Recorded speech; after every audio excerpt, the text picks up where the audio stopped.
Welcome back to the Acoustic Shop channel. I am John.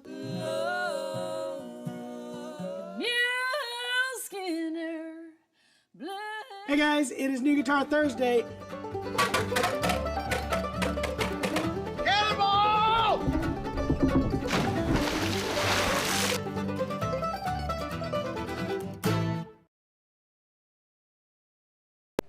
All right, we are live. Hi everybody, welcome back to another Takeover Tuesday. I am Jeremy, your host of Takeover Tuesday, sometimes. Today we are doing something really fun. It's called the Mandolin family. I'd like to introduce you to my family.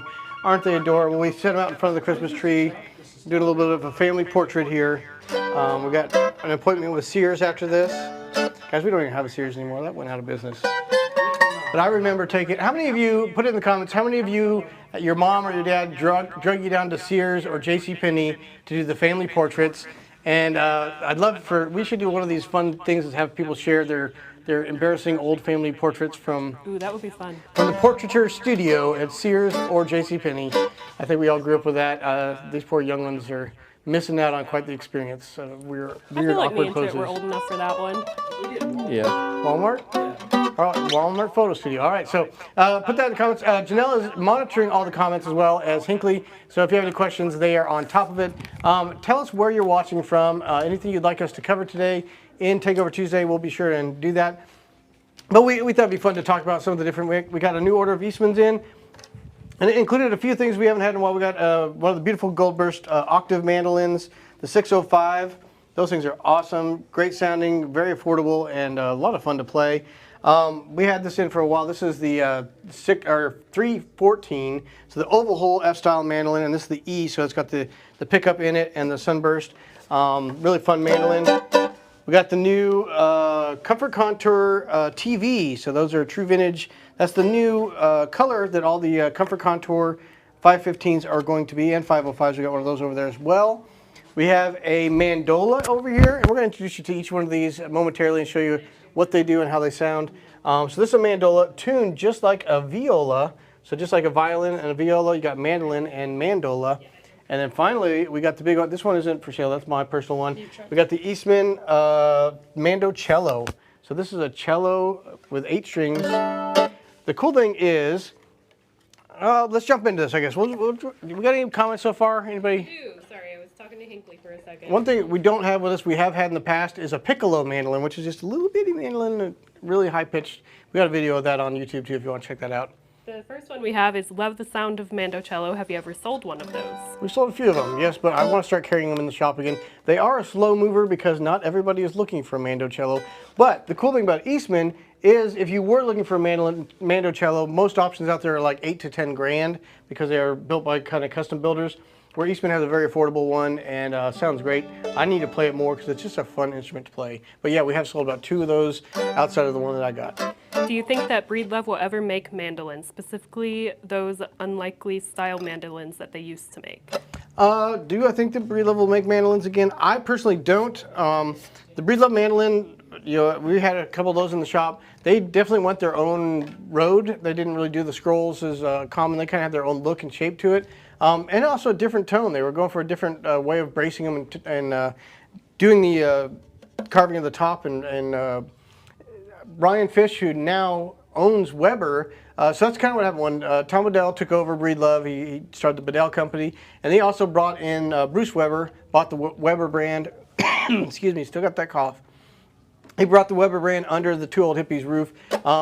When COVID hit, one of the reasons I don't believe mandolins will come back to Breedlove is that he realized the demand for guitars. He could build about 6 to 7 guitars for every one of the mandolins built, and the demand obviously is higher for guitars. So he just, being a good businessman that he is, put all those resources into building guitars, and then kind of put the Weber brand on hold. Ryan Fish, just in love with mandolins, in love with the brand. He was actually trained by Kim Breedlove on building mandolins, so he kind of took some of the voicing he got from Kim and also from Bruce Weber, and now he purchased the Weber brand name, and we are still anxiously awaiting our very first Weber mandolin. I think it should be coming any week now.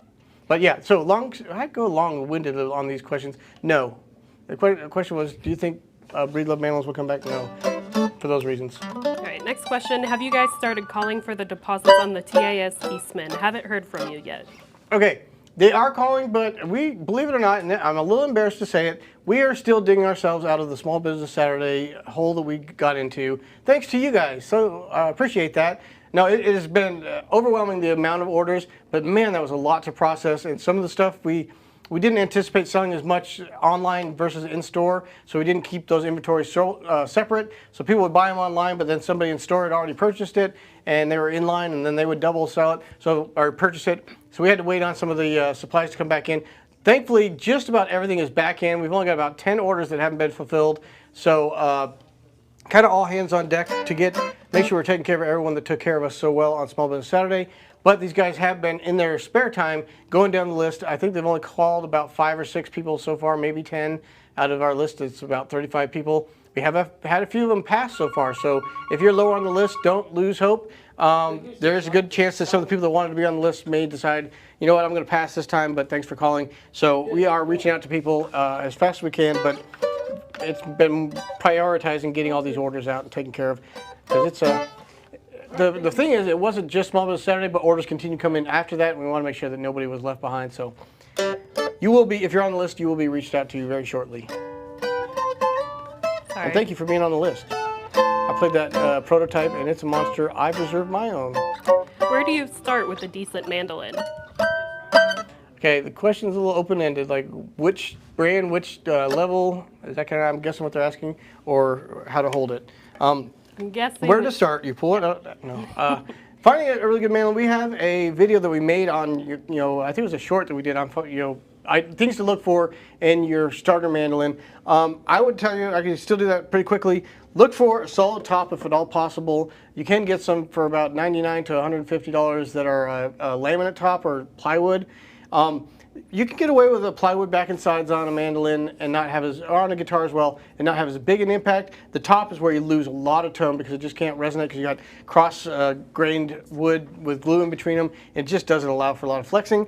So if you can get a solid top mandolin, that's huge.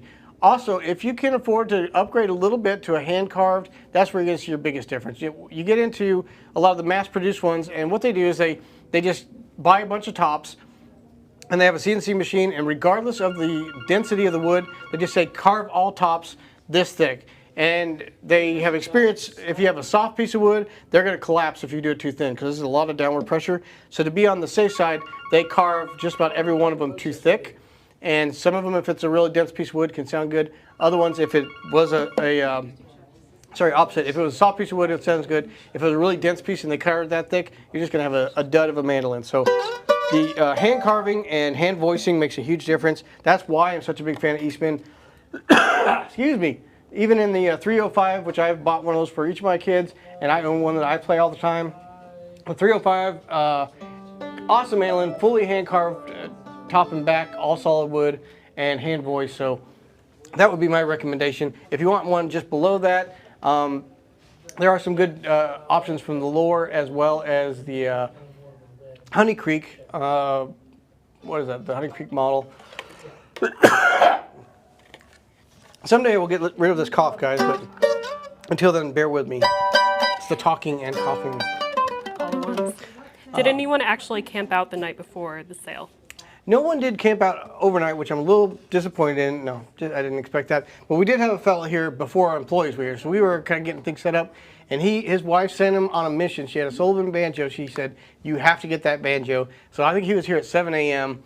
Doors didn't open until 11, so he was out there drinking coffee and eating donuts and made sure he's the first in line, which good on him because that, great banjo at a huge discount. Somebody could have walked in right before him and grabbed it, and his wife would have not let him eat at the grown-up table for Thanksgiving. All right, we've got someone wanting you to play the Eastman Archtop Mandocello. So. All right, let's go through the whole family real quick. So We got the mandolin tuned to a G, D, A, E. And then I got that also in this comfort contour. Those are just both standard mandolins. This is an oval hole one. Then we go to the octave mandolin. Same strings, G, D, A, E, just an octave higher. So same G, D, A, E, bigger spacing, lower register. So if you think on a piano, you got your C all the way up to the next C. It's just that same thing, just one octave lower. I think just shifts 8 notes lower. Play mandolin, and also guitar players love octave mandolins because they got a bigger stretch between the frets, so it's a little less cramped feeling when they're used to those wide frets on a guitar. Also make it a lot better for like strumming big rhythms for Celtic music and.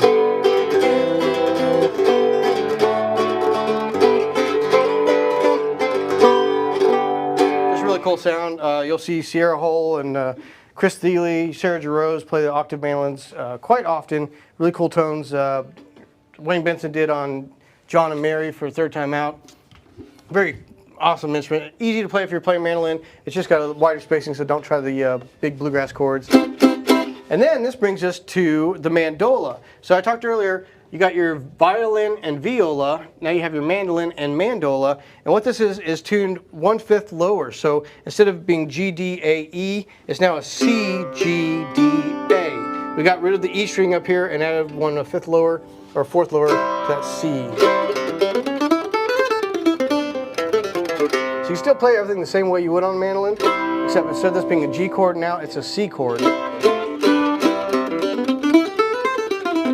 So you think of big orchestras, you got all your violins playing, and they're kind of playing one part of the melody, and then you got your violas playing a lower pitched, almost harmony to those. That's where the mandolin versus viola come in. And then, interesting enough, just like you have a mandolin and an octave lower octave mandolin, the octave lower mandola is the cello. So it's tuned identical, one octave lower again. So we got again C, G, D, A.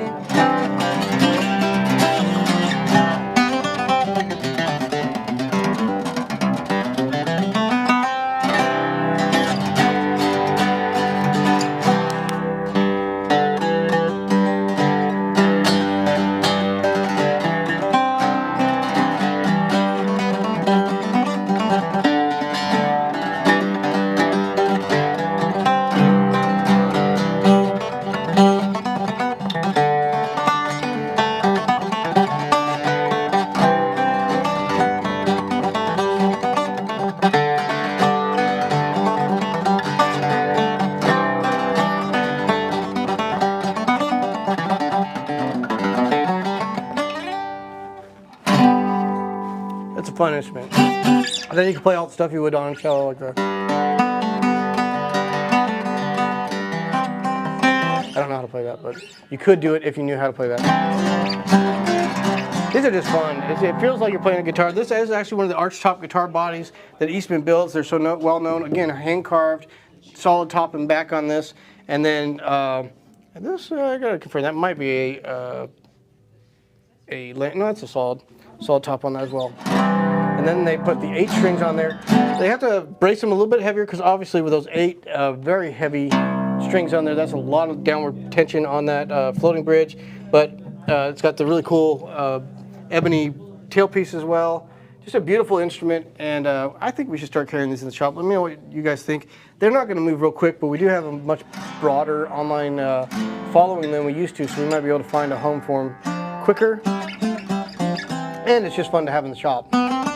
What family is complete without a mandocello? And then, believe it or not, back in the 20s, they had entire orchestras, and there's some really cool photos of these guys all dressed up like dandies in their mandolin orchestras. They had mandolin basses, and they were more like the A style, so it looked a lot like that octave, but just in an upright bass. And it would just be a 4-string, again, just tuned like a standard upright bass.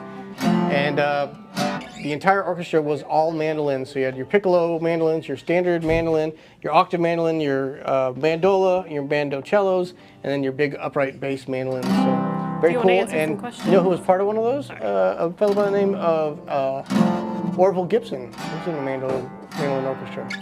Answers questions. Yes, yeah, I'd we love got some to do questions. We have somebody saying they got the humidipack system, but it's only keeping their humidity at 35 to 37%. Okay, is this being, I imagine it's being used in the case. Yes. And initially what happens is sometimes that's why they actually make a starter kit if you haven't been maintaining that humidity. The foam in your case is going to suck up a lot of that right off the bat and use up a lot of that humidity. Eventually it should get to an equilibrium. It will probably wear those packs out a little bit quicker. And that's why they make what they call like a restore kit. And it's the packs on that one go up to 75% just to deplete a little quicker and to get your environment up to a higher humidity faster. Eventually that will reach an equilibrium before those packs completely dry out. Unfortunately, you may need to get a replacement set of packs a little quicker, sooner, but once you get that case in its optimal humidity level, it maintains very easily, and that's what they have the maintain kits. But I found on both gig bags and on hard shell cases, if they haven't been humidified before, that the foam sucks up a lot of that. The interior of the case will soak up a lot of that moisture until it gets the rest of the case kind of in a free humidity level. So does anyone make coated or coated strings for octave mandolin? If not, are normal mandolin strings long enough to use? That is a really good question. Let me go back one more time to the question before that. Something that I haven't personally done this, but I know some customers that have. Initially, get that case, and next time you go to take a big shower and steam up your bathroom, open up that case and leave it in the bathroom with you, and that will kind of get it up to a pretty high humidity level without obviously getting it moist inside the case. And then when you get it back out and put that humidipack in there, you'll be maintaining rather than trying to get it up to that humidity level. This is a great question because we don't want to change your strings near as often on an octave mandolin and a mando cello. It's just not something you play as often probably as your standard mandolin, which you'll change strings a little bit more often. But also the demand isn't high enough that most manufacturers have done any coating. I've talked to D'Addario. I think they're possibly working on a octave mandolin string that would be coated for the XSs. Currently, there is nothing out there. It's very similar to a 12-string guitar. I think if you own a 12-string guitar, you should have coated strings because you're most likely not playing that all the time, and you don't want to be changing 12 strings every 3 to 4 months for a guitar you're not playing. So get some coated strings, pay a little extra for those, and they'll last a lot longer. These, I haven't been playing this mando cello in a while, and they are definitely looking pretty nasty. I wish there was a coated string for the mando cello. Listen to me, D'Addario. I hope you're watching. I know they tune in every week, all the D'Addario family. So they're tuning in. Make some coated cello strings for my mando cello, please. I'm sure it doesn't take very much for them to like completely retool their line and say, all right, we're making 10 sets of mando cellos today. Any other questions? There are. Sorry, I'm kind of having to skip around a little bit. Where to go? How's Somebody was asking when we expected to get our next Eastman shipment. I'm trying to find exactly which one they were looking for. Looking for the MD 515 BLK Limited. Okay, so he's still waiting, and that might be the special order. Yes, we are still waiting on those. We did get the 415 blacks are back in stock in.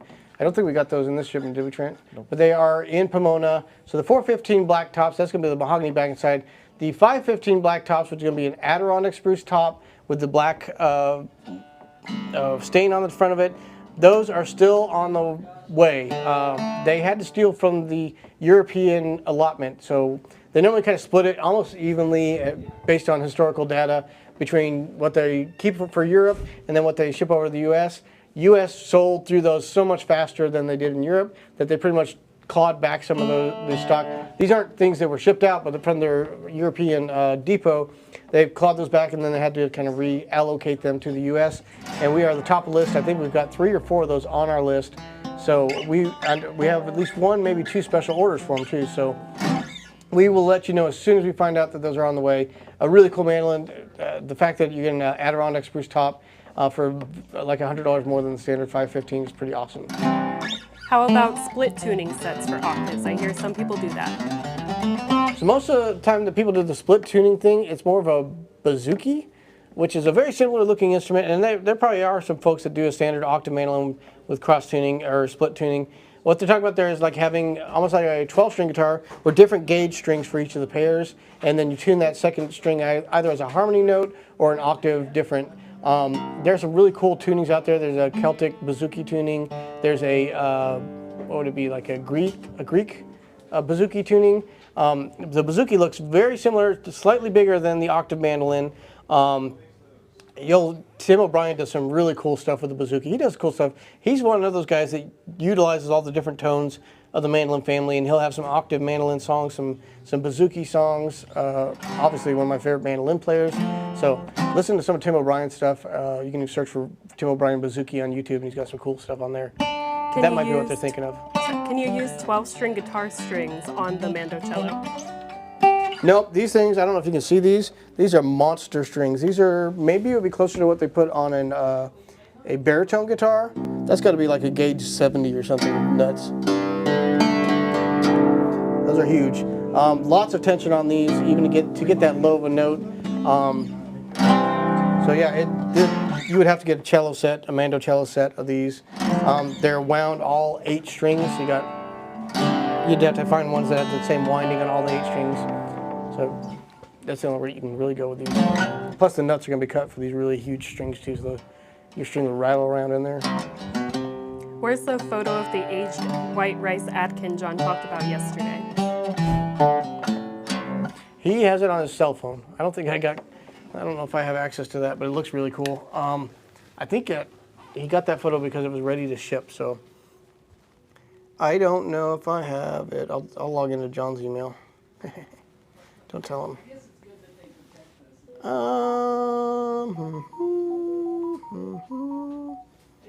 Junk mail, junk mail, junk mail. I don't see it. I'll have to have John share that on New Guitar Thursday.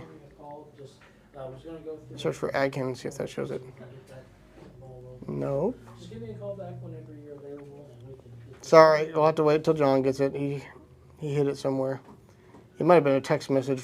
So it looks really cool though. It looks very well aged. We were just talking about that. We can't keep those guitars in here. Everybody said, I just saw a video. We just did the Essential D video. Got released, and the same day we released it, the fellow came and said, "Hey, is that Essential D in here? I'd love to try that out." And it's like, nope, that sold before we were done filming that video. I can't stop playing all this, just noodling around.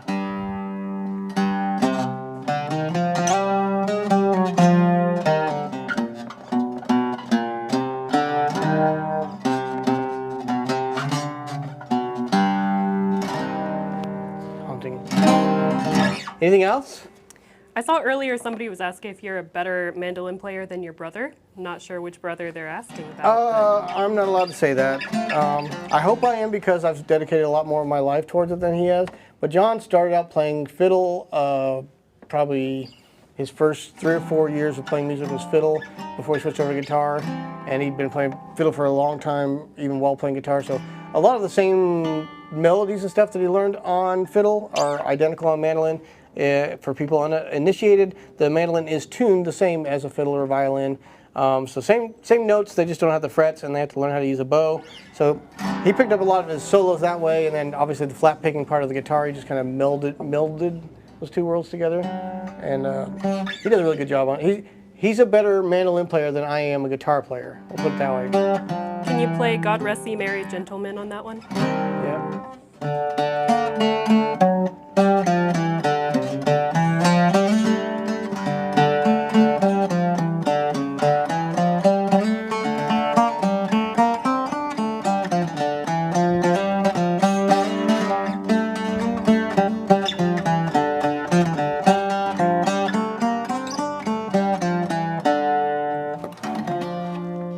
Not very easy though.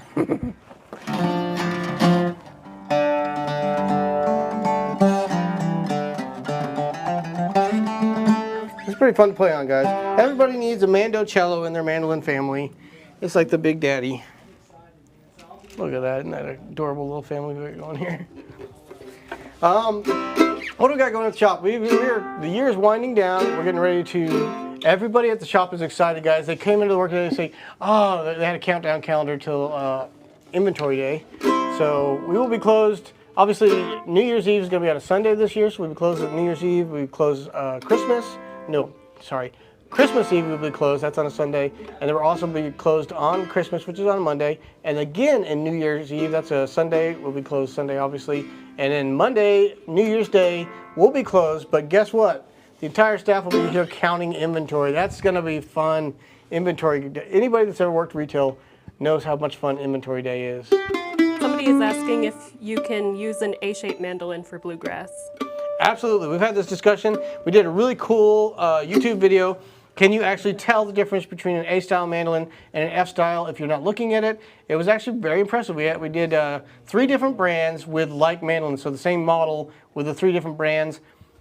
I think the Kentuckys were off by 1 model, but it was really interesting. At the end of it, we would play the A-style and the F-style from each brand, blurred out so you couldn't tell which one was which. And I think you'd be pleasantly surprised of the bluegrass tone you can get out of an A-style mandolin.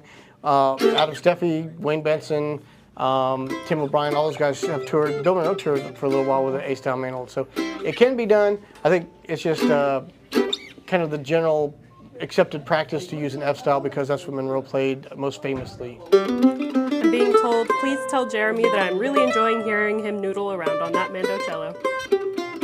It's kind of funny. It's funny and annoying, especially if you live with a musician that just has a mandolin in their hand or an instrument in their hand.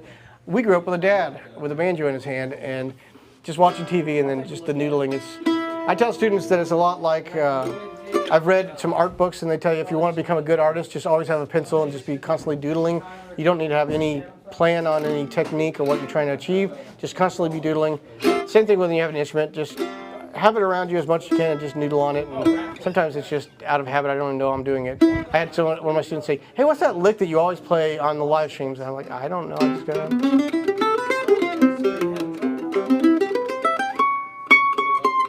It's off a little on that Mandola.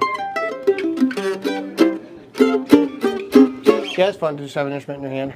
I think this is asking about the mandocello. What was the model number of the last instrument? The Mandocello, this one would be the MDA 315, so that's a Mandola, and that's in the 300 series. And this is an 800 series MDC 805 SB, so it's got the sunburst. They had to do an 805 because normally A-style would be the O, but I guess they consider this almost like an A-style because it's got that jazz, our shop guitar body. So it's the MD 805 or MDC Mandocello 805 Sunburst. That's just gorgeous. And just like in the 800 series, I believe this would be an Adirondack spruce top in the 800 series on this as well. But they had the binding on top and back, bound neck, fretboard, headstock. Also the really cool bound F holes on this, which I like that. It's very classy. The Gibson Doyle Lawson model has that bound F holes. Are there any Eastman ERM EI Ray electric in stock? The L Rays, we do have one in stock, I believe. I guess he should be in the family too. Let me grab him. Or her. I don't know. I didn't ask.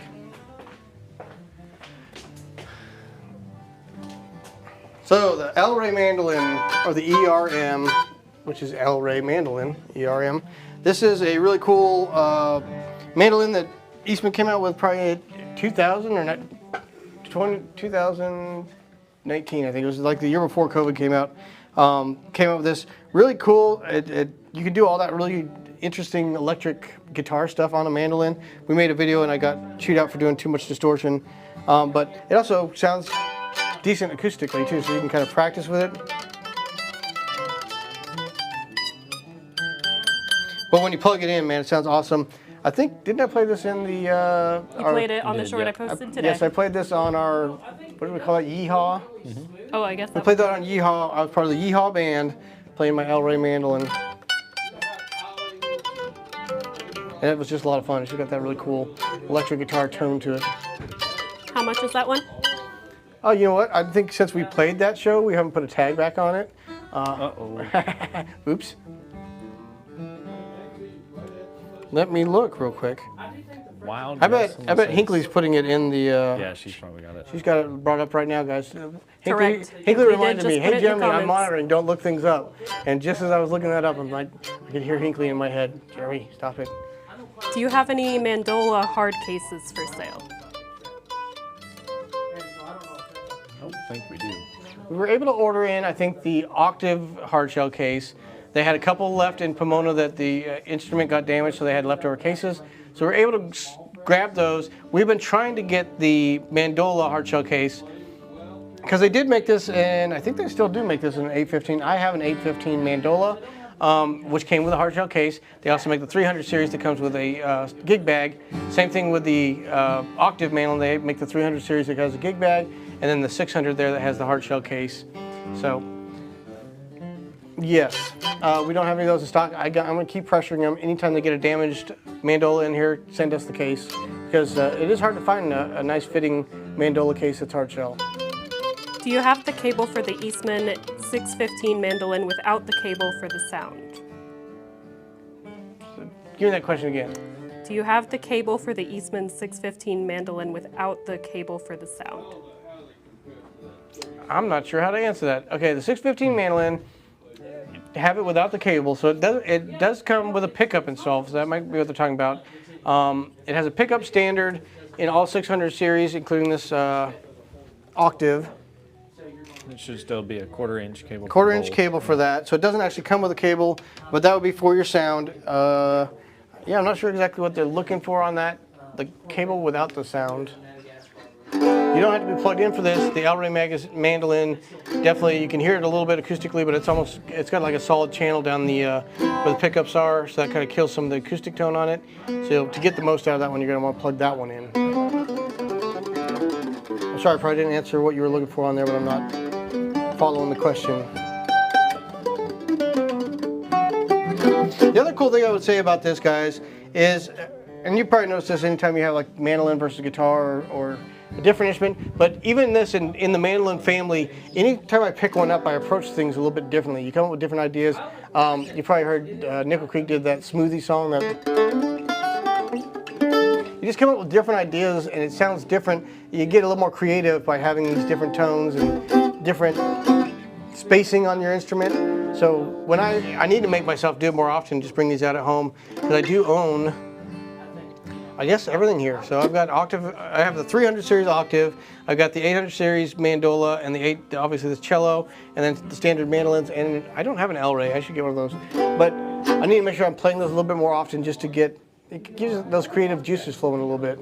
I think as a songwriter, which I'm not, but if I know a lot of songwriters, just having a different instrument makes you think a little bit differently, so you're not writing the same tune every time. It just opens up new possibilities. We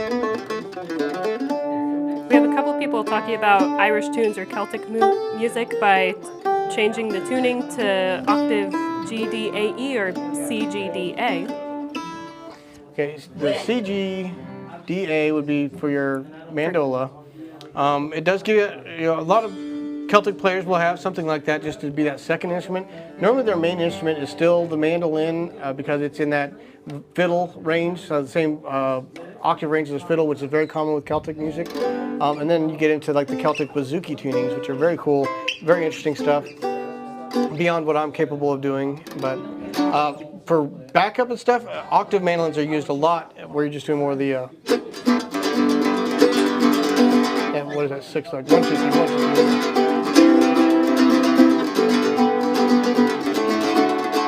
There's more time to fill that space. Much bigger than you would get out of mandolin. And the other cool thing is the tenor banjo is again tuned like a mandola, so the CGDA, so you can play tenor banjo as well. We actually do have a question about that. How about tenor guitars and banjos? Well, I'm glad you asked. The tenor guitar and tenor banjo are both tuned like a mandola. So you got the C, G, D, A. So you can play a tenor banjo and a tenor mandolin, tenor guitar and tenor banjo just the way you would a mandolin or a mandola. You'd be playing in the key of C. But you can still do like your 2-finger chords on those.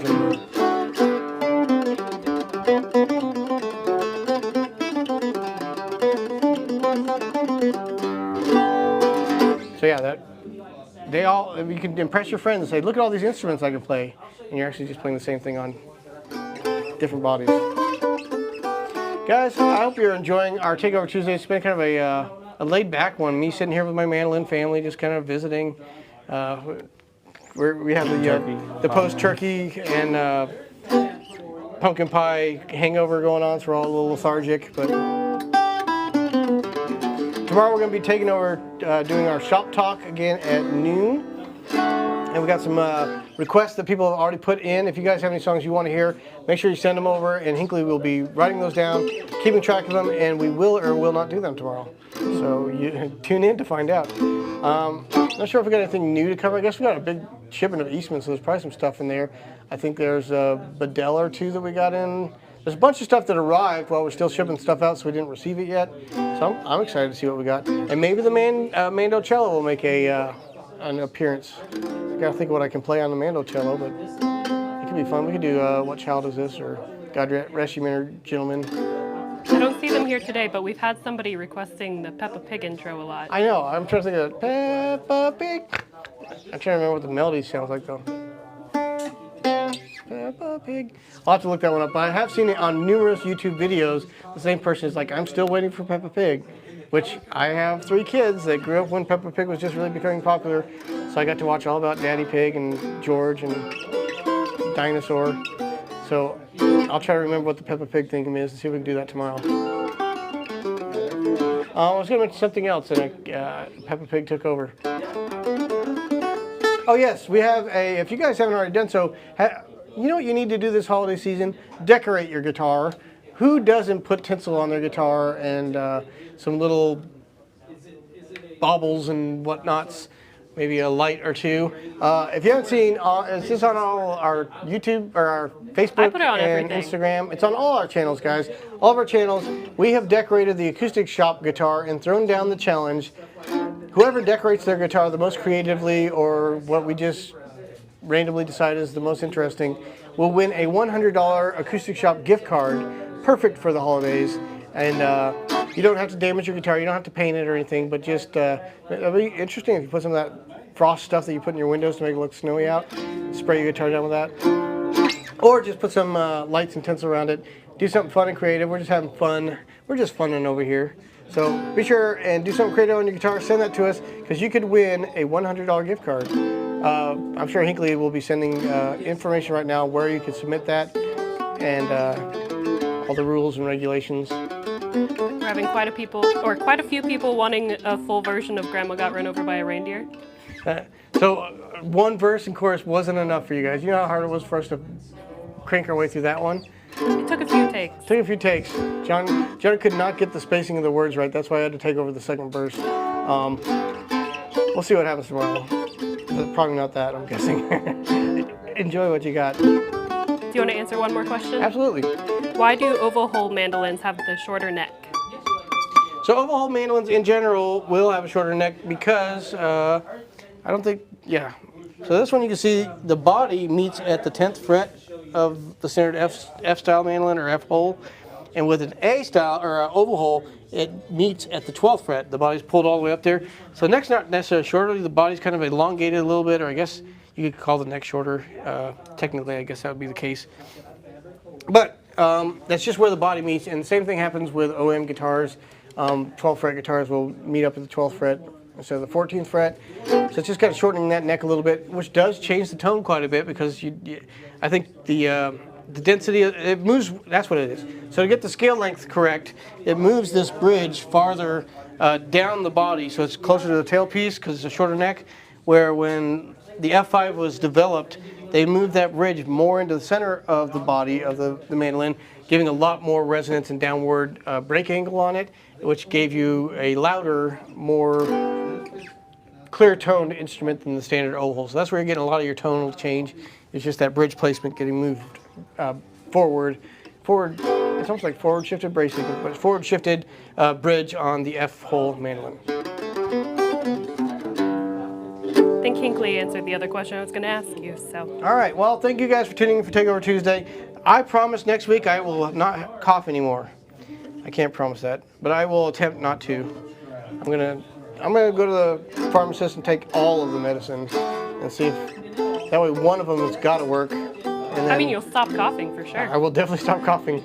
So and it might have a fun show next Tuesday if I'm on all that medication. But I'm gonna, even when these guys turn the cameras off, I'm gonna sit here and play all these mandolins because it is kind of fun. This is a great idea of the media crew to get out the whole family again. It's a family reunion. We'll see you guys tomorrow.